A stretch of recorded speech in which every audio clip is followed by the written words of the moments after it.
আমরা আজকে আলোচনা করব বস্তুর ভাসন ও নিমজ্জনের শর্ত। বস্তুর ভাসন আর নিমজ্জন অর্থাৎ কিনা স্থির তরলে যখন বস্তু ভাসছে তখন তার সেই অবস্থাটা হচ্ছে ভাসন, আর স্থির তরলের মধ্যে যখন কোনো বস্তু ডুবে যাচ্ছে অথবা ডুবে ভাসছে তখন সেটা হচ্ছে তার নিমজ্জন। এবার যখন বস্তু ভাসছে বা সম্পূর্ণ নিমজ্জিত অবস্থায় থাকছে তখন একই সাথে একটা বস্তুর উপরে দুরকম বল কাজ করছে। ধরো আমরা এখানে একটা ছবি যদি আঁকি যে একটা পাত্র, তার মধ্যে তরল রয়েছে, তার মধ্যে একটা বস্তু সম্পূর্ণ ডুবে ভাসছে। এবার সেই বস্তুর নির্দিষ্ট একটা ওজন আছে যেটা কাজ করছে হচ্ছে নিচের দিকে। তার মানে ওজন হচ্ছে সবসময় নিচের দিকে কাজ করে, এটা আমরা সকলেই জানি। এবং এই বস্তু কর্তৃক যে অপসারিত তরল, সেই তরল যেটা কিনা অপসারিত হলো, সেই অপসারিত তরল আবার বস্তুর উপরে একটা ঊর্ধ্বমুখী বল বা ঘাত প্রয়োগ করে থাকে, যেটাকে আমরা বলে থাকছি প্লবতা। তাহলে তরলের এই প্লবতাটাকে আমরা চিহ্নিত করছি এক্ষেত্রে ডাব্লিউ প্রাইম দিয়ে, আর ওজন সেটাকে আমরা এখানে দেখাচ্ছি ডাব্লিউ দিয়ে। এই দুটো সিম্বল আমরা ইউজ করছি।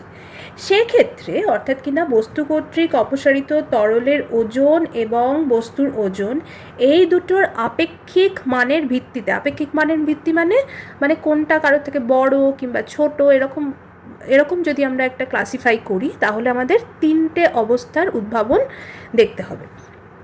কী কী অবস্থার উদ্ভাবন? দেখো, প্রথম যে কেসটা, ফার্স্ট কেস, আমরা এখানে বলতে পারি যে ডাব্লিউ যদি গ্রেটার দেন ডাব্লিউ প্রাইম হয়, অর্থাৎ কিনা বস্তুর ওজন বস্তু কর্তৃক যে অপসারিত তরলের ওজন সেই ওজনের থেকে বেশি, বা আমরা বলতে পারি যে বস্তুর ওজন তার সম আয়তন যে তরলের ওজন তার থেকে বেশি। এই অবস্থায় কী হবে? এই অবস্থায় বস্তু নিমজ্জিত হবে, তরলের মধ্যে বস্তু নিমজ্জিত হবে। অর্থাৎ বস্তুর ওপরে যে বলটা কাজ করছে খেয়াল করে সেটার মধ্যে কার মান বড়? ডাব্লিউর মান বড়, আর ডাব্লিউ প্রাইম অর্থাৎ কিনা প্লবতার মান ছোট। ডাব্লিউ অর্থাৎ কিনা ওজন সেটা নিচের দিকে কাজ করছে, ডাব্লিউ প্রাইম ওপরের দিকে কাজ করছে। তাহলে মোট যে বল সেটা তাহলে কোন দিকে কাজ করবে? এই দুটোর যে অন্তর্ফল অর্থাৎ কিনা ডাব্লিউ মাইনাস ডাব্লিউ প্রাইম, সেই বলটা তার মানে এই বস্তুর উপর কাজ করছে, এবং সেটা কোন দিকে কাজ করবে? যেদিকে বৃহৎ মানের বল কাজ করবে সেদিকেই কাজ করবে। এক্ষেত্রে বৃহৎ বল হচ্ছে ডাব্লিউ, সুতরাং এই বলটা কাজ করবে হচ্ছে নিম্ন দিকে, এবং সেক্ষেত্রে বস্তুটাকে কী করবে? সেটা নিচের দিকে টানবে, অর্থাৎ কিনা নিমজ্জিত করবে, ডুবিয়ে দেবে। এবং এক্ষেত্রে দেখো আরেকটা জিনিসও খুব ইম্পর্ট্যান্ট, এই যে W greater than W prime বললাম, ডাব্লিউ মানে কি? ডাব্লিউ মানে আমরা এর আগে দেখেছি ভি ডি জি, অর্থাৎ আয়তন গুণ ঘনত্ব হচ্ছে ভর ইন্টু অভিকর্ষজ ত্বরণ, সেটাই হচ্ছে ওজন। গ্রেটার দ্যান যদি এটা হয় ভি ডি প্রাইম জি, এখানে ডি হচ্ছে বস্তুর ঘনত্ব আর ডি প্রাইম হচ্ছে বস্তু যে তরলের মধ্যে নিমজ্জিত আছে সেই তরলের ঘনত্ব। তাহলে W greater than W prime অর্থাৎ কিনা ডাব্লিউ মানে ভি ডি জি, ডাব্লিউ প্রাইম মানে ভি ডি প্রাইম জি। তাহলে এখান থেকে দেখো আমরা আরেকটা জিনিস পাচ্ছি, তার মানে D greater than D prime, V R G কেটে গেল। কেন কেটে গেল? ভি দুটো ক্ষেত্রে এক হবে, কেন? কারণ বস্তুর সম আয়তনের তরলিত অপসারিত হবে, সুতরাং দুটো ক্ষেত্রেই আমরা ভি ব্যবহার করছি এখানে, আর একই স্থানে আছে সেই জন্য জিও এক। তাহলে D greater than D prime, অর্থাৎ আমরা এখানে বলতে চাইছি যে বস্তুর ঘনত্ব সেটা যদি তরলের ঘনত্বের থেকে বেশি হয়, গ্রেটার দ্যান তরলের ঘনত্ব, তখন বস্তু তরলে ডুবে যাবে।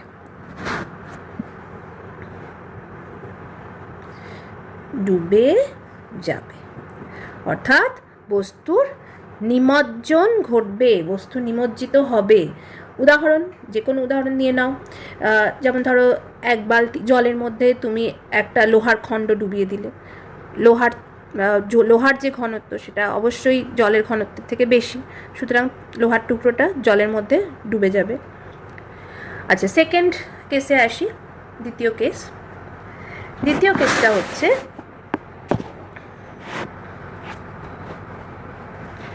যখন W is equal two W prime, অর্থাৎ বস্তুর ওজন সমান সম আয়তন তরলের ওজন, অর্থাৎ প্লবতা। তখন কি করবে? তখন বস্তু সম্পূর্ণ নিমজ্জিত অবস্থায়, নিমজ্জিত হবে এটা, সম্পূর্ণ নিমজ্জিত অবস্থায় স্থির হয়ে ভাসবে, অর্থাৎ ওই তরলের মধ্যেই স্থির হয়ে সেটা ভাসবে। তাহলে এটা আমরা দেখতে পেলাম। আচ্ছা, এর সঙ্গে আমরা এই আগের কন্ডিশনটা একটু কাজে লাগাই, ডাব্লিউ ইজ ইকুয়াল টু ভিডিজি। তার মানে ভিডিজি ইজ ইকুয়াল টু এখানে আসছে কি ভি ডি প্রাইম জি, আবারও সেই বস্তুর ঘনত্ব ডি, তরলের ঘনত্ব ডি প্রাইম। তার মানে এখানে কি দেখা যাচ্ছে, এখানে দেখা যাচ্ছে যে বস্তুর ঘনত্ব সমান তরলের ঘনত্ব। এইটা যদি হয় কার্যকরী, তাহলে এখানে বস্তুর ওজন এবং প্লবতা পরস্পরকে প্রশমিত করছে, পরস্পরের বিরুদ্ধে যেহেতু কাজ করছে, এরা সমান এবং বিপরীত বলে পরস্পরকে প্রশমিত করে দিচ্ছে, এবং করে দিচ্ছে বলে বস্তুর উপর যে মোট কার্যকরী বল সেটা হয়ে যাচ্ছে কি, সেটা শূন্য হয়ে যাচ্ছে। সেই কারণে বস্তু তখন তরলের মধ্যে ডুবে ভাসমান অবস্থায় থাকবে এবং স্থির অবস্থায় থাকবে। চলে আসি 3 নম্বর কেসে। 3 নম্বর কেসে আমাদের কাছে আর একটা অপশানই খোলা আছে, সেটা হচ্ছে W less than W prime, অর্থাৎ কিনা বস্তুর ওজন সেটা সম-আয়তন তরলের ওজনের থেকে কম।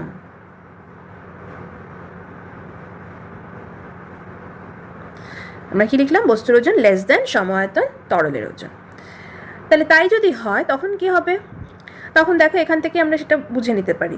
এখানে দেখা যাচ্ছে তার মানে ডাব্লু যেটা সেটা হচ্ছে ছোট, আর ডাব্লু প্রাইম অর্থাৎ কিনা ঊর্ধ্বমুখী বল বা প্লবতা সেটা হচ্ছে বড়। তাহলে এদের অন্তর্ফল মানে ডাব্লু প্রাইম মাইনাস ডাব্লু, এই বলটা কাজ করবে বস্তুর উপর, এবং এটা কোন দিকে কাজ করবে, ডাব্লু প্রাইম যেহেতু ঊর্ধ্বমুখী এবং এটা যেহেতু বৃহত্তর মানের বল, তাই সবসময় এই পুরো বলটাই কার্যকরী বলটা সেটা উপর দিকে কাজ করবে, এবং উপর দিকে কাজ করবে মানে বস্তুকে সেটা ভাসিয়ে রাখবে। অর্থাৎ এক্ষেত্রে বস্তুর উপরে যে ঊর্ধ্বমুখী বল কাজ করছে সেটা বস্তুকে ভাসিয়ে রাখতে সাহায্য করবে। আর সাথে আরেকটা জিনিস সেখানে দেখে নিই, ভি ডাব্লু মানে হচ্ছে V D G less than V D prime G, সেই একই জিনিস, ডি হচ্ছে বস্তুর ঘনত্ব, ডি প্রাইম হচ্ছে তরলের ঘনত্ব। তার মানে এটা থেকে এলো D less than D prime, অর্থাৎ বস্তুর ঘনত্ব তরলের ঘনত্বের থেকে কম। যদি তা হয় তাহলে সেক্ষেত্রে বস্তু ভাসমান অবস্থায় অর্থাৎ স্থির অবস্থায় ভাসবে। তাহলে আমরা এখান থেকে কি বুঝতে পারছি, যে যেখানে বস্তুর ওজন প্লবতার থেকে কম হচ্ছে সেখানে বস্তু স্থির অবস্থায় ভাসছে, আবার যখন বস্তুর ওজন প্লবতার ওজনের সমান হচ্ছে, প্লবতার সমান হচ্ছে, তখন কিন্তু বস্তু নিমজ্জিত অবস্থায় স্থির হয়ে ভাসছে। তাহলে আমরা এখান থেকেও বুঝতে পারছি যে বস্তু এখানে ভাসমান অবস্থায় থাকবে।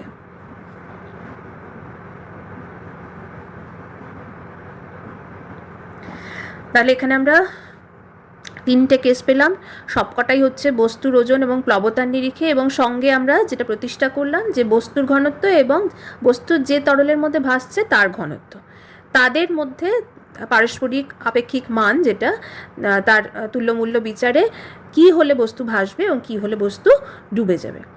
আর আরেকটা জিনিস এখানে বলাই বাহুল্য, সেটা হচ্ছে আমরা তরলে নিমজ্জনের কথা এখানে বারবার বলছি যদিও, তবুও এখানে আবারও সে আগের মতো বলে দিচ্ছি, আমরা প্রবাহীর কথা কিন্তু এখানে মূলত বলছি।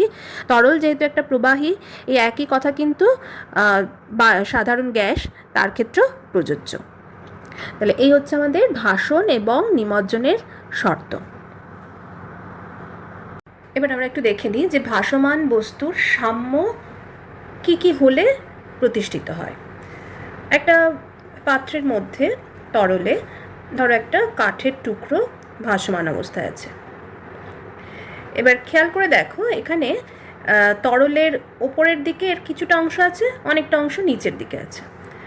তার মানে এই যে আপেক্ষিক এই যে আংশিক নিমজ্জিত অবস্থায় এই কাঠের টুকরোটা ভাসছে, এখানে কাঠের টুকরোটা কীরকমভাবে ভাসছে না, আমরা এখানে দেখতে পাচ্ছি যে এটা স্থির হয়ে ভাসছে।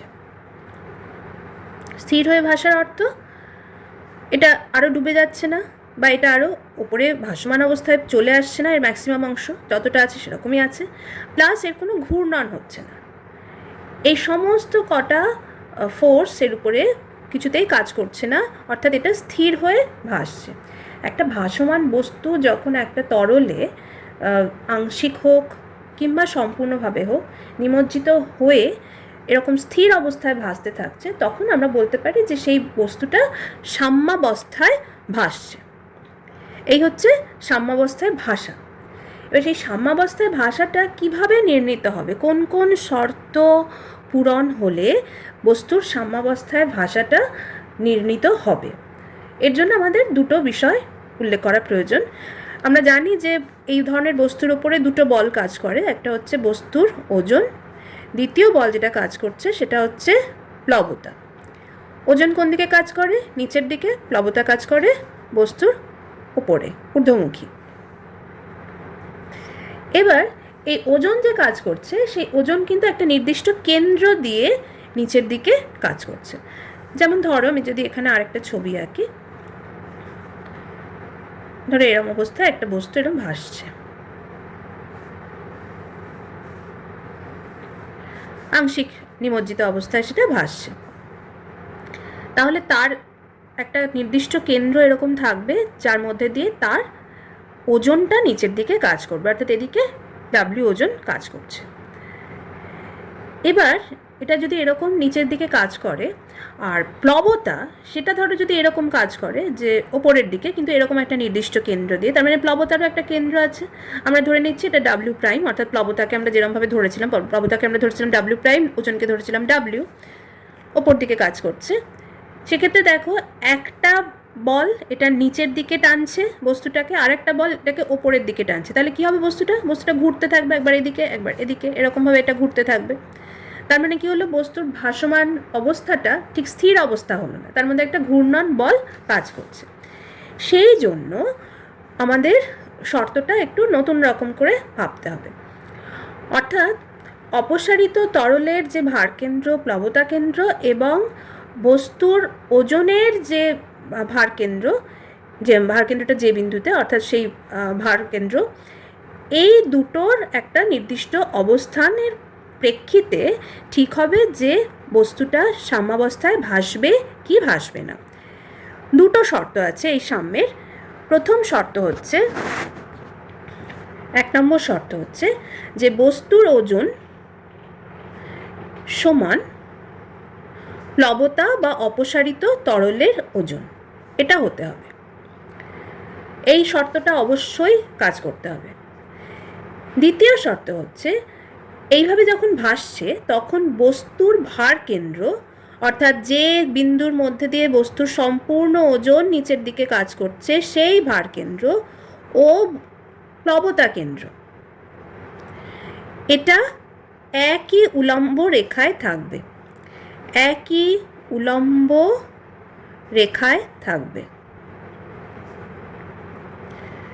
তোমরা খেয়াল করে এই ছবিটা দেখো, এখানে প্লবতা কেন্দ্র এবং ভার কেন্দ্র যেটা একই উলম্ব রেখায় কিন্তু নেই, সেই জন্য এদের মধ্যে একটা ঘূর্ণন বল, একটা টর্ক সবসময় কাজ করছে। একবার এটাকে এই দিকে নিয়ে যাচ্ছে বস্তুটাকে, আর একবার নিচের বলটা এটাকে নিচের দিকে টানছে, একবার এদিকে টানছে একবার এদিকে টানছে, ফলে এর মধ্যে একটা ঘূর্ণন কাজ করছে। কিন্তু আমরা এরকম স্থির অবস্থায় বস্তুকে কখন ভাসতে দেখব? যখন ভারকেন্দ্র এবং প্লবতা কেন্দ্র একই উলম্ব রেখায় থাকবে। আমরা সেই ছবিটা একটুখানি দেখে নিই। এই ছবিটাকেই আমরা যদি একটুখানি জাস্ট মডিফাই করি তাহলেই বুঝতে পারবো। ধরো বস্তুটা যদি এরকমভাবে ভাসতো,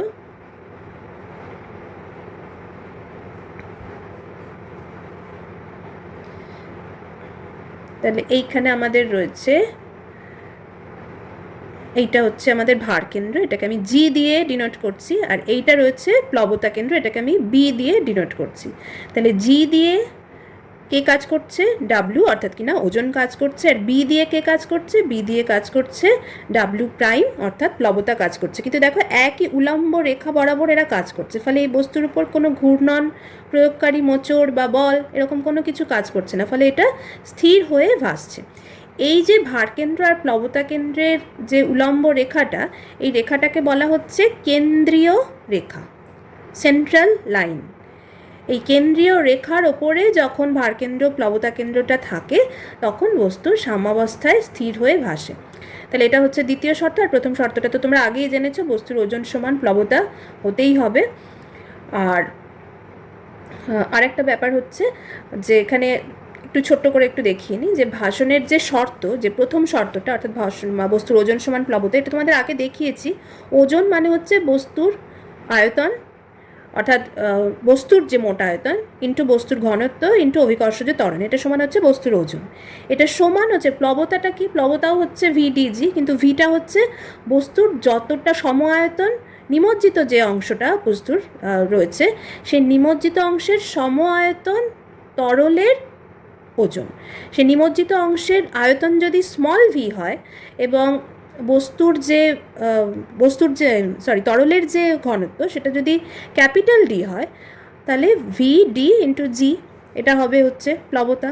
তাহলে এখান থেকে দেখো আমরা কী পাচ্ছি, এখান থেকে আমরা পাচ্ছি V by small V is equal to capital D by small D.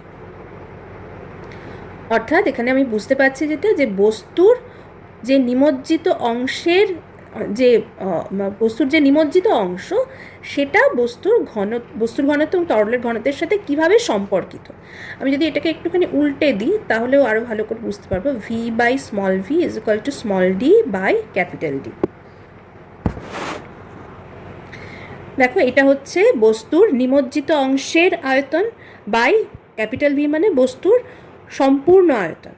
তাহলে সম্পূর্ণ আয়তনের তুলনায় কতটা অংশ ভাসছে সেটা এই ফ্যাক্টরের মাধ্যম দিয়ে আমরা বুঝতে পারবো। ইজ ইকুয়াল টু হচ্ছে স্মল ডি হচ্ছে বস্তুর ঘনত্ব আর নিচে ক্যাপিটাল ডি হচ্ছে তরলের ঘনত্ব। তাহলে এইটা দিয়েও আমরা বুঝতে পারছি যে কতটা অংশ বস্তুর তরলের ওপরে থাকবে। এই অংশটা দিয়ে আমরা বুঝতে পারছি কতটা অংশ নিমজ্জিত থাকছে। সেই নিমজ্জিত অংশটা আমরা এই দুটো ঘনত্বের যে অনুপাত সেটা দিয়ে ক্যালকুলেট করতে পেরে আমরা বুঝতে পারবো যে কতটা অংশ ঠিক তরলের ওপরে থাকছে। যেমন ধরো বরফের ক্ষেত্রে যদি উদাহরণ হিসেবে আমরা ধরে নিই, বরফের যে ঘনত্ব সেটা হচ্ছে 0.92, আর বরফ যে জলে ভাসে জলের ঘনত্ব হচ্ছে 1। তাহলে এটাকে যদি আমরা সিম্পলিফাই করি সেটা আসে হচ্ছে প্রায় 11/12 এরকম। তার মানে বুঝতে পারছি আমরা যে 11/12 অংশ বরফের জলে নিমজ্জিত থাকে। তাহলে বাকি রইল কত? বাকি রইল 1/12 অংশ। এই 1/12 অংশ কিন্তু থাকছে জলের বাইরে। তাহলে আমরা শুধুমাত্র এই ঘনত্ব দিয়ে কিন্তু সেইটা ক্যালকুলেট করে নিতে পারছি যে কতটা অংশ জলের বাইরে থাকছে, কতটা অংশ জলের ভেতরে থাকছে। তাহলে এই হচ্ছে আজকে আমাদের বস্তুর ভাসমান অবস্থায় সাম্যের শর্ত।